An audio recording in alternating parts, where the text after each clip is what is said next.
بسم اللہ الرحمن الرحیم۔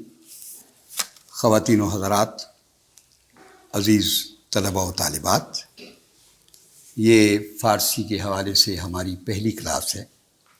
فارسی بھی ایک درجے میں سیکھی جائے گی اور اس کے ساتھ ہی ساتھ کلام اقبال جو بڑا ہی حیات بخش پیغام ہے ہم سب کے لیے اور پوری نوع انسانی کے لیے، وہ صرف پاکستان تک یا بر عظیم تک محدود نہیں ہے، بلکہ یہ وہ پیغام ہے جو آفاقی ہو چکا ہے اور دنیا کے بڑے بڑے دانشوروں نے علامہ کی عظمت کا اعتراف کیا ہے۔ جہاں تک فارسی کا تعلق ہے، میں یہ عرض کر دوں کہ ایک دلچسپ بات آپ کو بتاؤں۔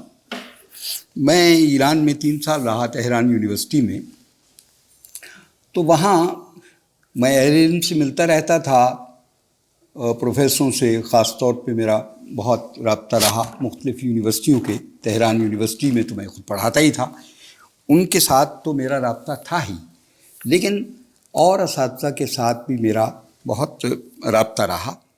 اور ظاہر بات ہے میں ان سے جو گفتگو کرتا تھا وہ فارسی ہی میں ہوتی تھی، اس لیے کہ ایرانی اردو نہ ہونے کے برابر جانتی ہیں، سوائے اس کے کہ دانشگاہوں میں اور خاص طور پہ ایک زمانے میں دانشگاہ مشہد میں اردو کی کچھ کلاسیں ہوتی تھیں، اور پھر دانشگاہ تہران میں جس کے ساتھ 3 سال میں وابستہ رہا، میں وہاں اردو پڑھاتا رہا۔ اور ہمارے سارے طالب علم جو تھے، جن کی تعداد اس وقت کوئی سمجھیے 70 کے بلکہ 80 کے قریب تھی، مختلف درجوں میں، یعنی پہلے درجے سے لے کے چوتھے درجے تک، آخری درجے تک، تو ان کو میں اردو پڑھاتا رہا، داستان شفاہی پڑھاتا رہا خاص طور پہ۔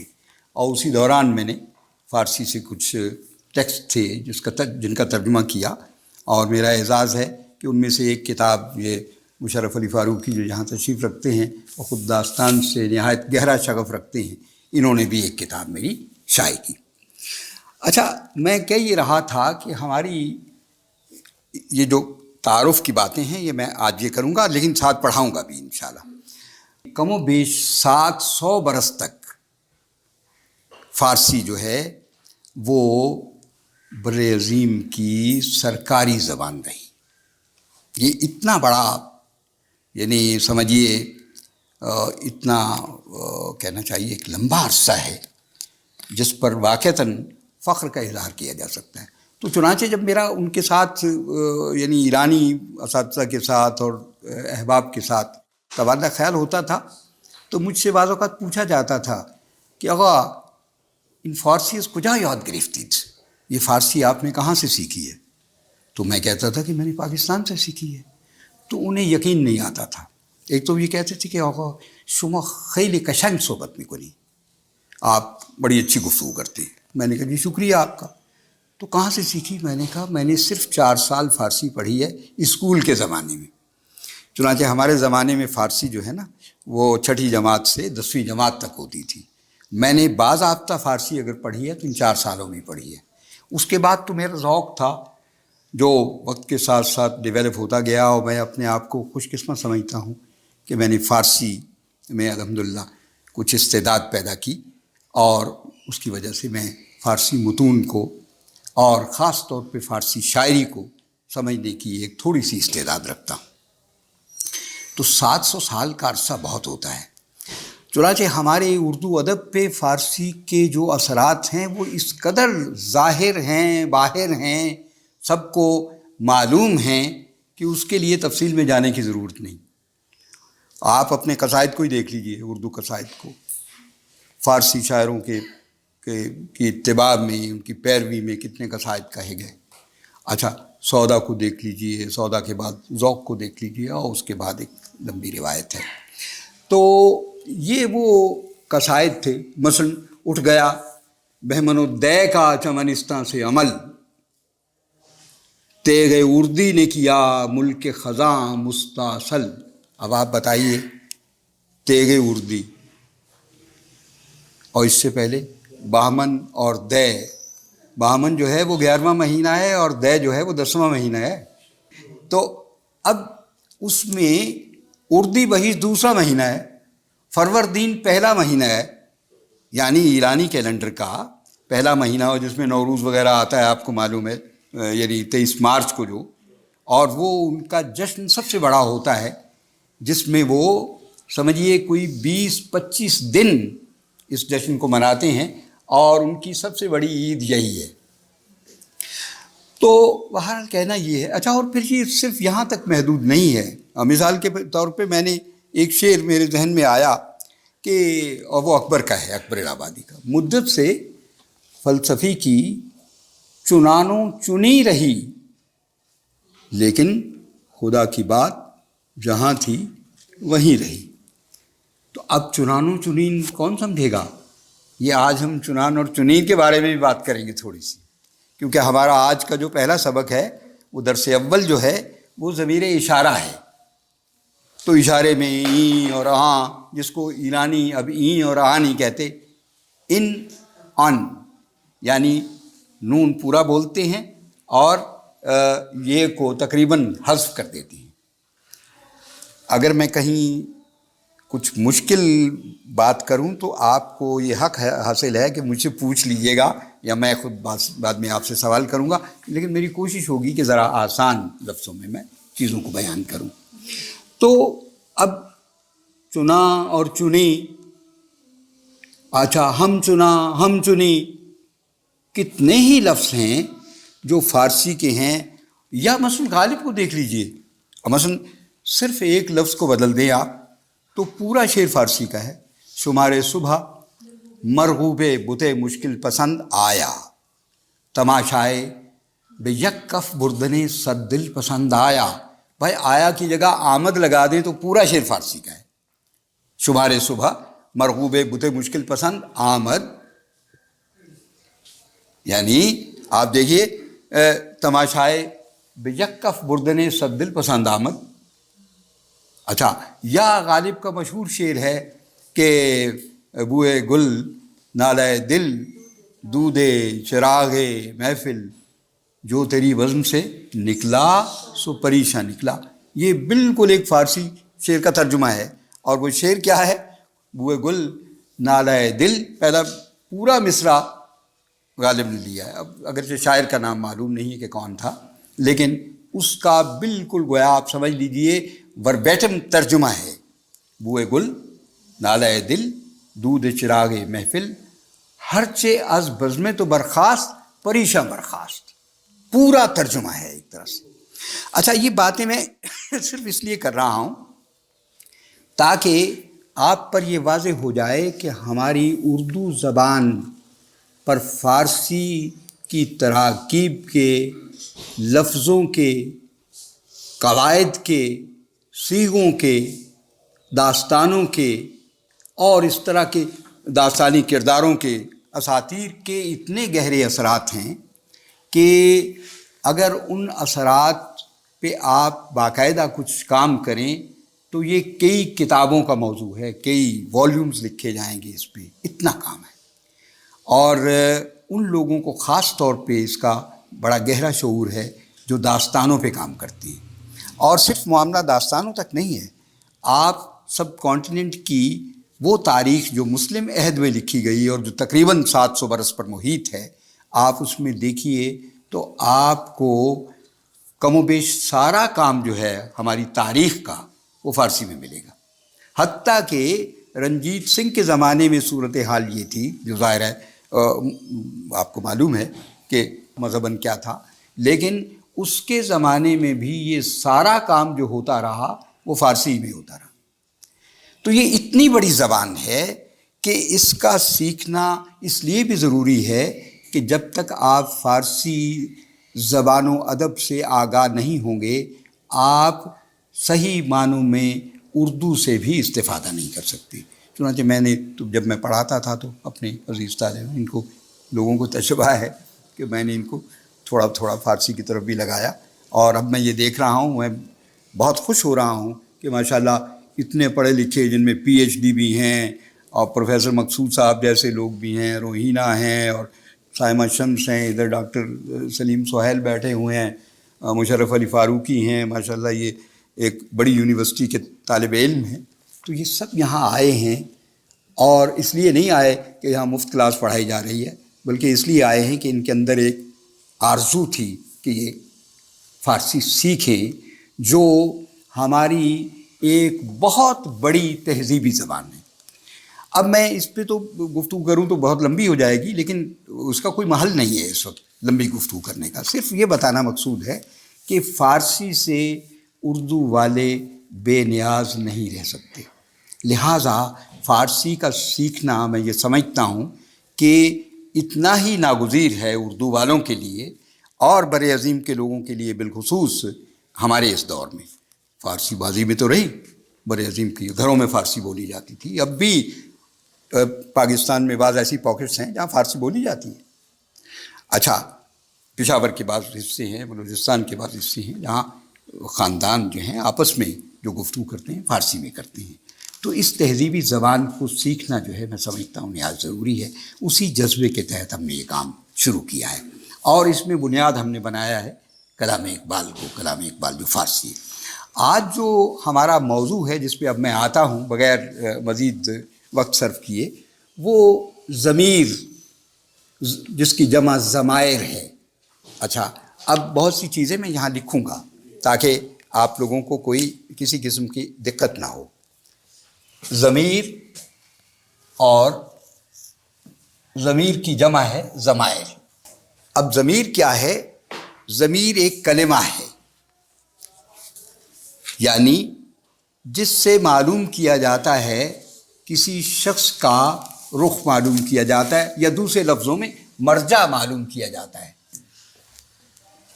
اب تھوڑا سا چونکہ مجھ پر بھی ایرانی لہجے کا اثر ہے، ورنہ ہم لوگ جب اسکول میں پڑھتے تھے تو اس کو کبھی ان نہیں پڑھتے تھے، ای پڑھتے تھے۔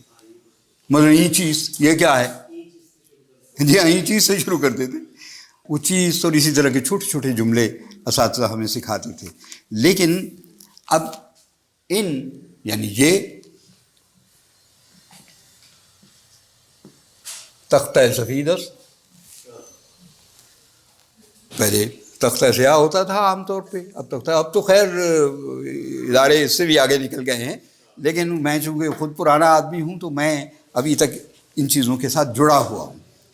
تو اب آپ دیکھیے این، اب این کیا ہے یا ان کیا ہے؟ یہ ان تختہ سفید است، یہ تختہ سفید ہے۔ است کا معنی ہے گویا ضمیر جو ہے یا ضمیر اشارہ جو ہے، اس سے مراد وہ کلمات ہیں جن کلمات کے ذریعے سے یا جن کی مدد سے مرجع کی طرف اشارہ کیا جا سکتا ہے۔ اور مرجع کا مطلب کیا ہے؟ جس کی طرف رجوع کیا گیا۔ مثال کے طور پہ ان جو ہے یہ تو اشارہ ہے، اور تختہ سیاہ کیا ہے؟ یہ مرجع ہے۔ یعنی این کے ذریعے ہم نے تختہ سیاہ کی طرف اشارہ کیا ہے، ہم نے اس کی طرف رجعت کی ہے، ہم اس کی طرف پلٹے ہیں دوسرے لفظوں میں۔ تو اب اسی طرح آن ہے، مثال کے طور پہ ہم یہ کہیں گے کہ این کے ساتھ ان روز کہ من اونجا بودم، وہ دن جب میں وہاں تھا۔ ان روز کہ من در ایران بودم، وہ دن کہ جب میں ایران میں تھا۔ ان روز ہا کہ من فارسی خوندم، وہ دن جب میں نے فارسی پڑھی۔ تو این اور آن یعنی ایک اشارہ قریب ہے اور ایک اشارہ بعید ہے۔ دور کی بات ہوگی تو ہم کہیں گے مثلا یہاں پڑھی ہے تو ان کتاب است، اگر دور پڑھی ہے تو ہم کہیں گے ان کتاب است یا آ کتاب است۔ ٹھیک ہے جی؟ اچھا، یا اس کے ساتھ پھر اور بہت سے متعلقات ہیں، جیسے مثلا این جا، مثلا میں ایک جملہ لکھتا ہوں،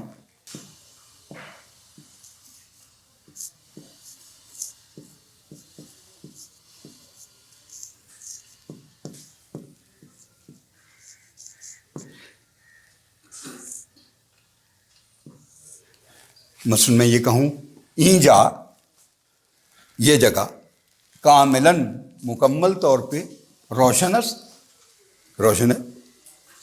این جا کاملاً روشن است، یہ جگہ جو ہے یہ، یا مثلا ایک جملہ ذرا ہے تو لمبا لیکن دلچسپ ہے، مثلا در این، یہ بھی این ہے، اس کے ساتھ آپ نے در لگایا، در این روز و روزگار، روز و روزگار کا معنی یہ زمانہ، روز کا معنی دن اور روزگار کا معنی زمانہ. فارسی میں تو ہم یہ کہتے ہیں، اردو میں روزگار، بھائی آپ کا روزگار لگا یا نہیں لگا. آپ یہ بھی دیکھیں گے کہ لفظ ایک طرح کے ہیں لیکن معانی کے اعتبار سے مختلف ہیں.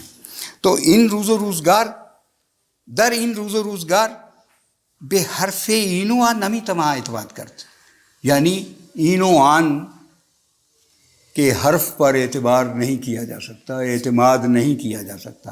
مراد یہ کہ یہ زمانہ بڑا خراب ہے، نازک ہے، ہر شخص کی باتوں پر. اب آپ نے دیکھا حرف این و آن،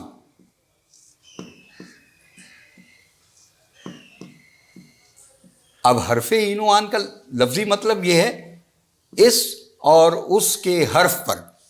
تو حرف سے کیا مراد ہے یہاں؟ جی بات. حرف سے مراد الف بے تے سے جیم چے ہے نہیں ہے، گو کہ وہ بھی حرف ہیں، لیکن مثلا ہم کہیں کہ حرف شما درست نیست، یہ تم نے جو بات کہی ہے ٹھیک نہیں ہے، یہ آپ جو بات کہہ رہے ہیں یہ ٹھیک نہیں ہے. مثلا حرف شما قابل التفات نیست، آپ کی بات جو ہے یہ قابل توجہ نہیں ہے، قابل التفات. اب میں نے کہا قابل، کاف کے ساتھ الف کو تھوڑا سا میں نے موڑ دیا واو کی طرف. تو ایرانی جو ہے نا وہ قابل نہیں کہتے، قابل التفات. التفات آپ نے، میں تھوڑا لہجہ بھی آپ کو سکھاؤں گا تاکہ آپ کو ایرانی لہجے سے بھی واقفیت ہو جائے. قابل التفات، بلکہ قابل میں بھی کاف کو تھوڑا سا وہ کھردرا کر کے پڑھتے، قابل التفات نیست. اچھا، تو در این روز و روزگار، در این روز و روزگار، اس زمانے میں کیا ہے؟ بحرف این و آ نمی تما اعتماد کرد، نمی تما اعتماد کرد. اس زمانے میں کسی کی باتوں پر ہم اعتماد نہیں کر سکتے. زمانہ بڑا خراب ہو گیا ہے.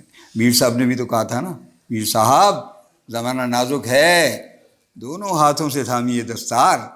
تو زمانہ پتہ نہیں کب سے اسی طرح ہی ہے. ہاں جی ہاں، ہم سمجھتے ہیں کہ ہمارے زمانے. اب میں آپ کو ایک اور چیز سناتا ہوں. مشتری اور فروشندے. اب فروشندہ وہی ہے جس کو ہم تو کہیں گے اردو میں تو فروشندہ کہیں گے، بلکہ فروشندہ بھی کیوں کہیں گے، بیچنے والا کہیں گے، کوئی چیزیں بیچنے والا. اور مشتری کسے کہیں گے؟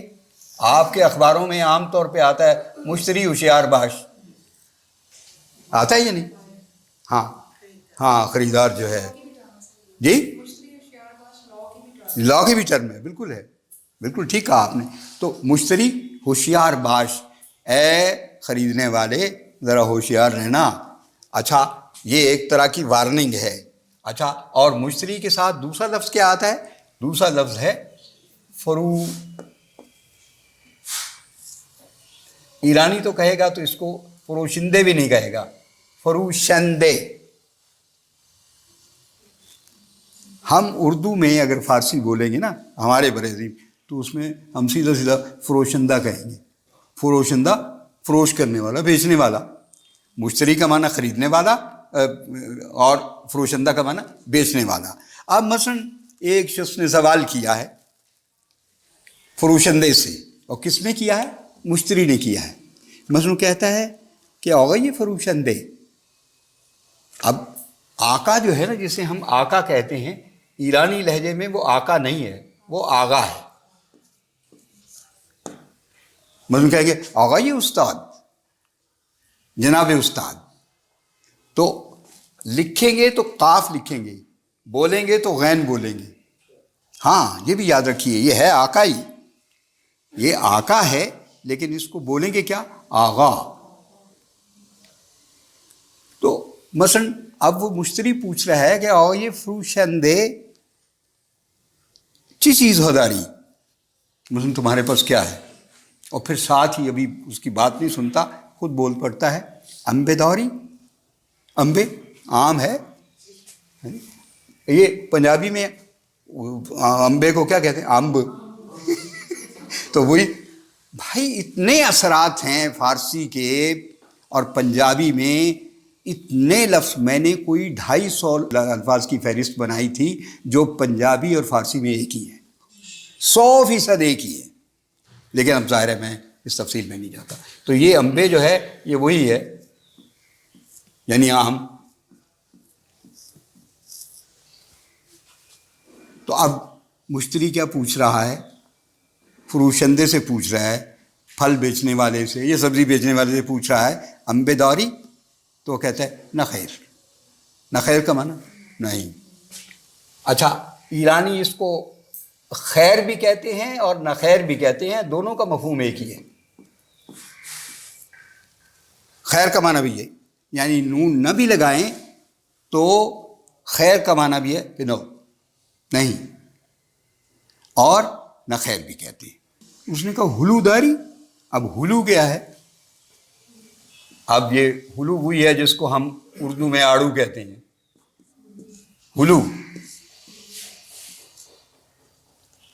مثلا اس نے پوچھا ہلو داری، اس نے کہا نہ خیر، وہ میرے پاس وہ بھی نہیں ہے۔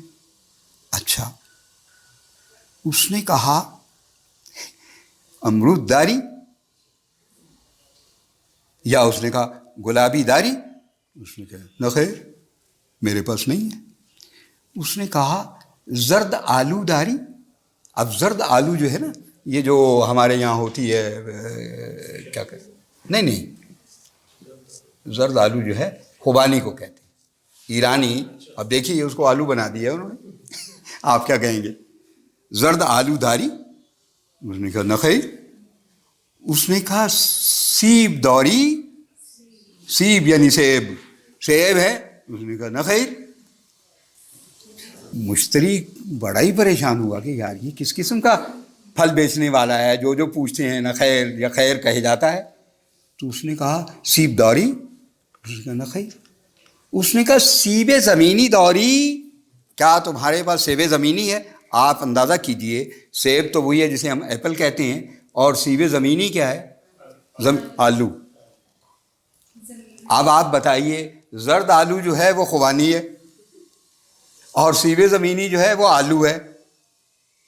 اچھا، یہ زبان کی اپنی گویا بلعجبیاں ہیں جو ہوتی ہیں۔ تو اس نے کہا نہ خیر۔ اس نے بہت ہی زج ہو کے پوچھا مشتری نے، آخر چیز سوری، آخر تمہارے پاس پھر کیا ہے؟ وہ اتنے پھل پوچھے ہیں اور ایک سبزی بھی پوچھ لی، تم نے سب کا انکار کر دیا۔ تو اس نے جواب میں کیا کہا؟ فروشندے گفت این است کے ہست۔ اب میں اسی طرف رہا ہوں، یہ این اور آن کی طرف۔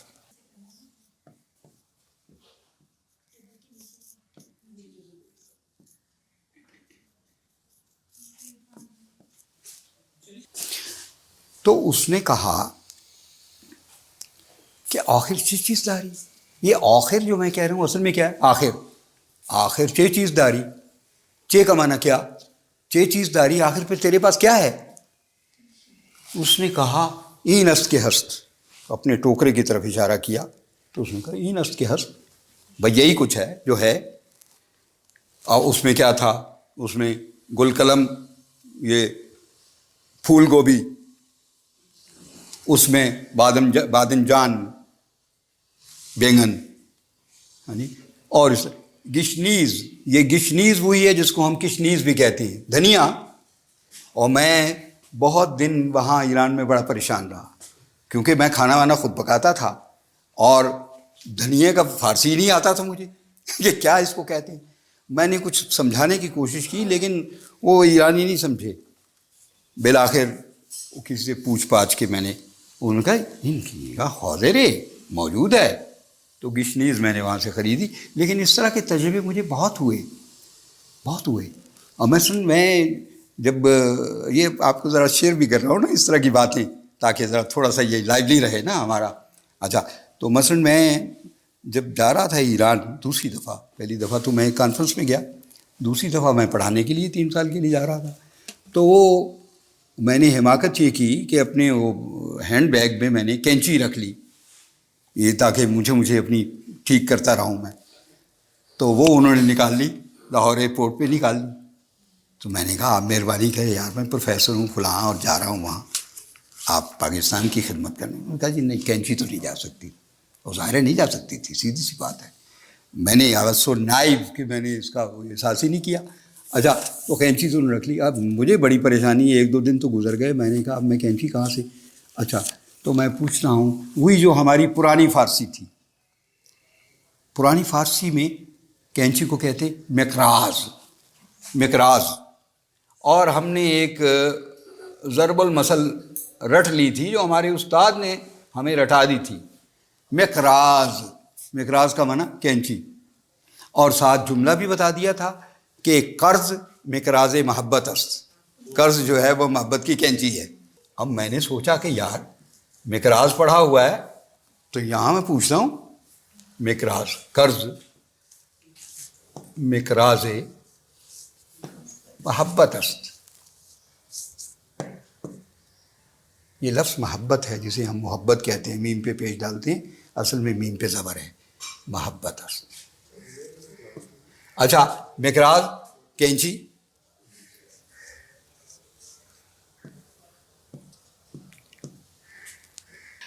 تو میں نے کہا کہ مقراظ داری. تو اس نے کہا مقراظ انچیے. اب آپ پنجابی میں دیکھیں، ہم پنجابی میں کہیں گے ایک ہی ہے.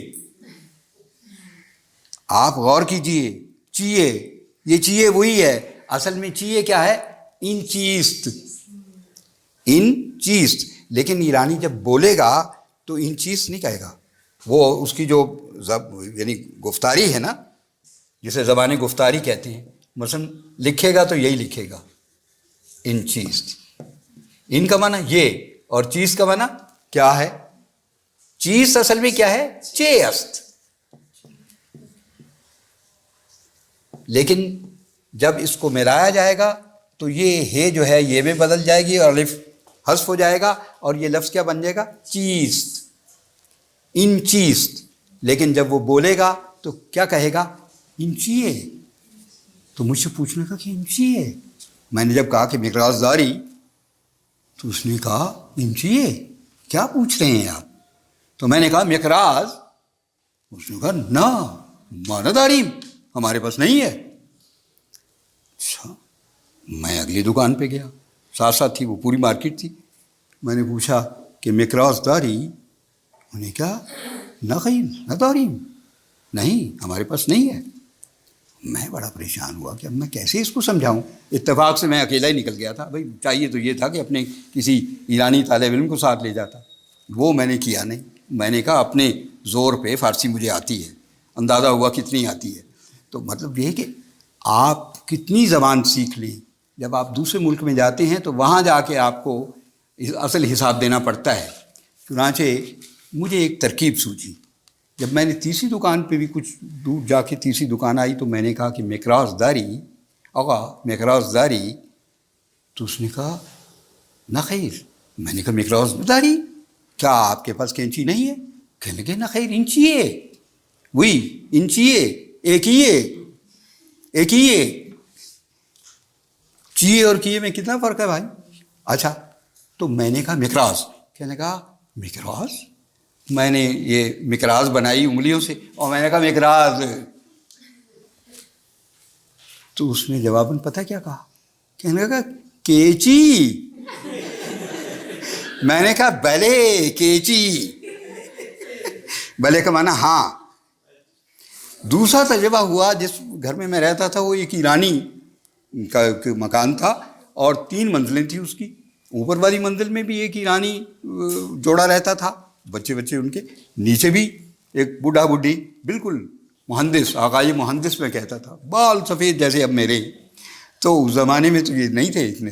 اچھا تو وہاں ایک سال گرمی بہت پڑی تو ان کے یہاں سسٹم اور طرح کا ہے. وہ اوپر چھت کے اوپر 3 منزلہ 4 منزلہ عمارت، وہاں وہ ڈیزرٹ کولر لگاتے ہیں اور ایک بڑے پائپ کے ذریعے وہ ہوا جو ہے وہ گھروں میں منتقل ہوتی ہے. اچھا تو گرمی اتنی تھی کہ میں نے کہا یار یہ تو تہران میں تو ایسی گرمی کبھی سنی نہیں، میں اس سے پہلے بھی جا چکا تھا، تو گرمی بہت تھی. تو میں نے لینڈ لارڈ کو ایک دن فون کیا، گرمی بہت بڑھ گئی بھائی، کچھ اس کا علاج کیجیے. تو کہنے لگا مثلاً چی، اب چی وہی ہے یعنی چے، اب چے جو ہے نا اس کو وہ بولے گا تو چی کہے گا، چی کا مانا چے کیا. تو میں نے کہا کہ میخواهم که اگر لطف کنید و یک باد بزن اگر فراہم آورده شود چی خوب، کہ اگر ایک پنکھا آپ مجھے پیڈسٹل یا کوئی تو وہ آ جائے تو کیا ہی اچھا ہے. تو نے کہا باد بزن، اب فارسی پرانی فارسی میں پنکھے کو باد بزن ہی کہتے ہیں، میں غلط نہیں کہہ رہا تھا ان سے. باد بزن یعنی پنکھا. تو میں نے جب اسے کہا 2-3 دفعہ سمجھانے کی کوشش کی تو معاملہ وہی تھا جو اس بازار میں تھا جس میں مجھے خاصی پریشانی ہوئی. تو میں نے اسے کہا کہ بہت بزن، کہنے لگا میں نہیں سمجھتا کہ یہ بات بزن کیا چیز ہے جو آپ مانگ رہے ہیں. میں نے اسے بھی پھر اشارہ کیا، میں نے کہا بہت بزن چھت کی طرف. تو مجھے کہتا ہے خوب پنکھے، پنکھے یعنی پنکھا. یہ میری عجیب و غریب تجربات ہیں جو میں آپ سے شیئر کر رہا ہوں. پنکھے، میں نے کہا بیلے پنکھے، تو پنکھا پھر آ گیا اگلے دن. اچھا، تو اب اس کے ساتھ یعنی مثلاً این اور آن اور اینا اور آنا، انہا و انہا، یہ سب جو ہے نا جدید فارسی میں مستعمل ہیں. مثال کے طور پہ این یہ واحد ہے، اس کی جمع کیا ہوگی اینان، لیکن صرف یہاں تک نہیں ہوگا انہا.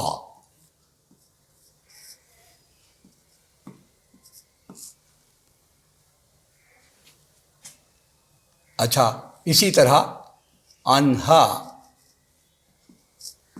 لیکن ایرانی اس کو انہا نہیں کہے گا انہا. مثال کے طور پہ اگر 5 لوگ ہیں، 6 لوگ ہیں، 2 لوگ ہیں تو کہے گا انہا گفتند.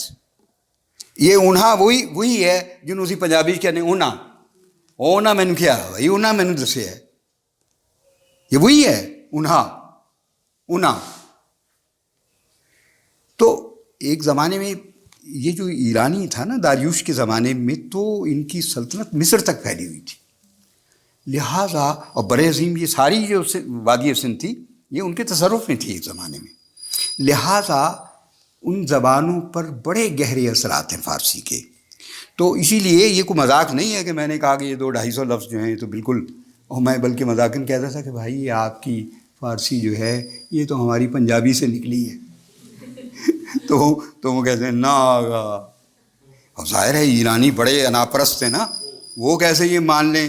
تو میں تو مذاقاً کہتا تھا ان سے، لیکن اس میں ایک حقیقت بھی تھی. کچھ پتہ نہیں ہماری پنجابی نہیں متاثر کیا ان کو، ہم یہ جو کہہ رہے ہیں کہ ادھر سے ادھر آئے، ادھر سے بھی تو ادھر جا سکتے ہیں. تو آپ کو معلوم ہے جب قومیں ایک دوسرے سے اختلاط ہوتا ہے تو وہ ایک دوسرے کے اثرات قبول کرتے ہیں، بلکہ میں آپ سے یہ عرض کروں فاتح زیادہ اثرات قبول کرتا ہے. میرا زاویہ نگاہ یہ، مفتو جو ہے وہ کم اثرات قبول کرتا ہے، کرتے دونوں ہی ہیں. تو یہ تہذیبوں کے درمیان لین دین تو ہوتا ہی رہتا ہے، آپ کو معلوم ہے. تو خیر بہرحال، تو اب میں کہہ یہ رہا تھا کہ این کی جمع اینان، انہا، آن کی جمع انہا، انہوں نے. اب ایک سے زیادہ جب لوگ ہوں گے تو آپ جیسے مثلا کتاب، کتاب کا مطلب کتابیں، ان کتاب مثلا ہم کہیں گے یہ کتاب. اگر دور ہوگی تو جیسا میں پہلے عرض کر چکا ان کتاب. اچھا، یا ہم کہیں گے کتاب او، اس کی کتاب. لیکن اگر جمع ہے تو ہم کہیں گے کتاب انہا، بہت سے لوگوں کی کتاب. یہ جو ہم اس وقت گفتگو کر رہے ہیں، یا مثلا ابھی آن کہا میں نے، تو آن کی جمع ہے آنان یا آنا. آنا یعنی نیزل ساؤنڈ ہوگی اس کی، آنا. بہت سے لوگ مثلا دانشجویان بے بزم اقبال آمدن، دانشجو جو ہیں، جو تشریف فرما ہیں، یہ بزم اقبال میں آئے. آمدن یعنی آئے. آنا درس فارسی یاد گرفتند. آنا انہوں نے فارسی زبان سیکھی. آنا درس فارسی یاد گرفتند. یہ میں جملہ لکھ دیتا ہوں. آنا زبان فارسی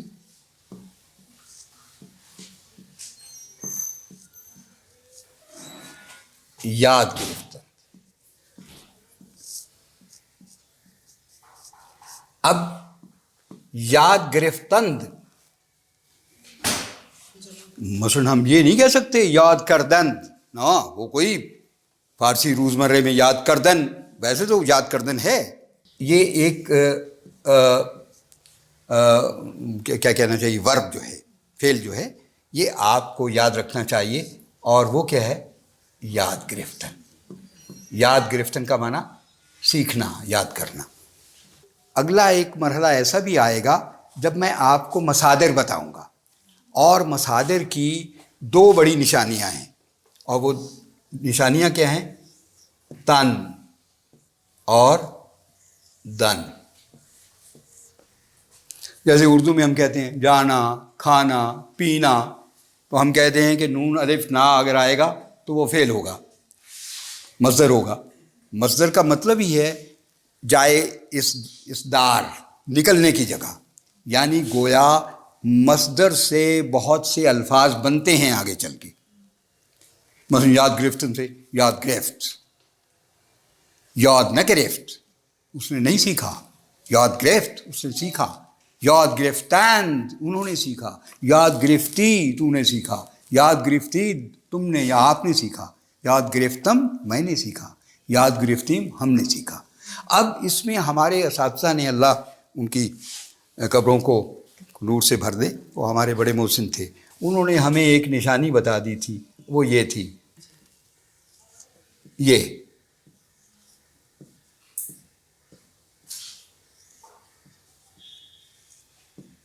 انیشیلی بتا رہا ہوں، اس پہ گفتگو تو باقاعدہ ایک لیکچر ہوگا. ند، یہ ید، میم، یم، یہ آپ نے گویا یاد کر لینا ہے. ایک بات جو اس بات کو بڑھاتے ہوئے میں کہوں گا آپ سے، وہ یہ ہے کہ فارسی میں بھی 6 صیغے ہیں جیسے اردو میں ہیں.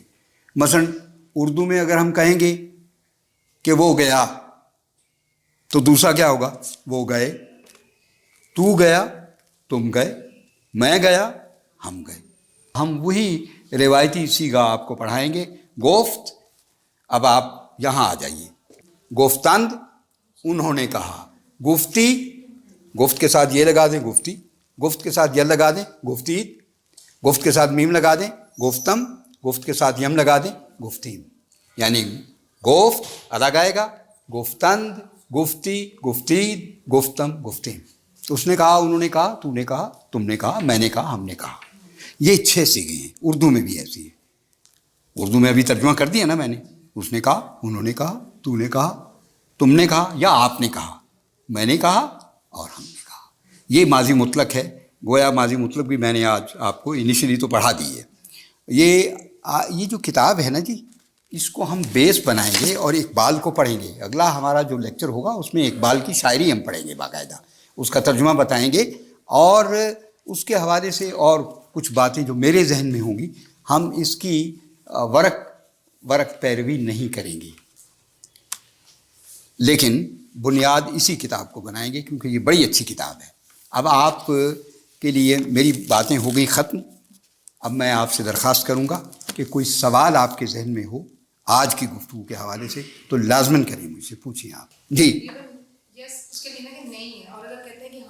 ہاں، بھلے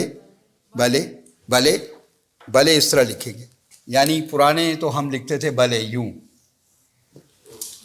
بلے، لیکن اب ایرانی لکھتے ہیں بلے، یعنی ہے ہائے مختفی، اس سے پہلے حرف کے نیچے زیر، تو یہ بلے ہی بن گیا اصل میں، بلے بلے، لیکن وہ کہتے ہیں، اور اگر بہت زور دینا ہو تو پھر بلے بھی نہیں کہتے، کہتے اور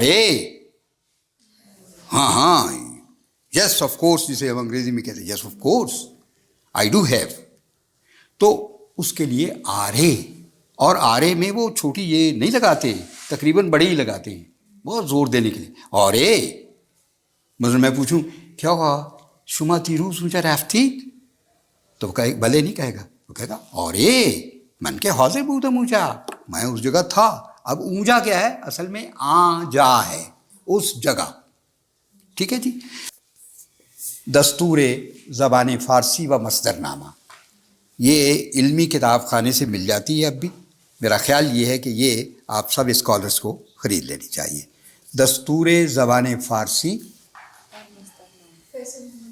جی پروفیسر محمد رفیق، یہ گورنمنٹ کالج میں تھے، ریٹائر ہو گئے، لیکن بڑے لائق آدمی، اور یہ اردو میں دستور پر اس عہد میں جس میں جدید فارسی کو بھی انہوں نے لیا چونکہ ایران بھی رہے، تو یہ نہایت مفید کتاب ہے اور اس کی نسبت بہت مفصل ہے۔ میں یہ اس لیے کہہ رہا ہوں کہ آپ صرف اس کتاب تک محدود نہ رہیں، اگر آپ چاہتے ہیں کہ آپ کی استعداد بڑھے تو یہ کتاب لازماً آپ کو خریدنی چاہیے۔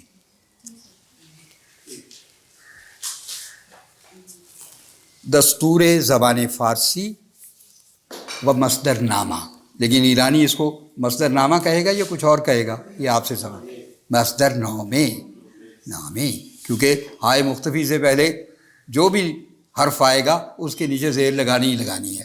تو یہ صفحہ 9 پہ ہے، آب پانی، آتش آگ، آراستم میں نے سجایا، آراستن سجانا، آزادہ وغیرہ، یہ آپ لفظ تو یہ بہت سے ہیں، لیکن اس کے کچھ 20 لفظ آپ نے یاد کرنے ہیں، بس آج کا کام اتنا ہی ہے، یعنی 20 لفظ آپ گن لیجئے جہاں تک آتے ہیں وہ لفظ اور ان کے معنی۔ بہت بہت شکریہ آپ کا، اللہ آپ کو عافیت سے رکھے۔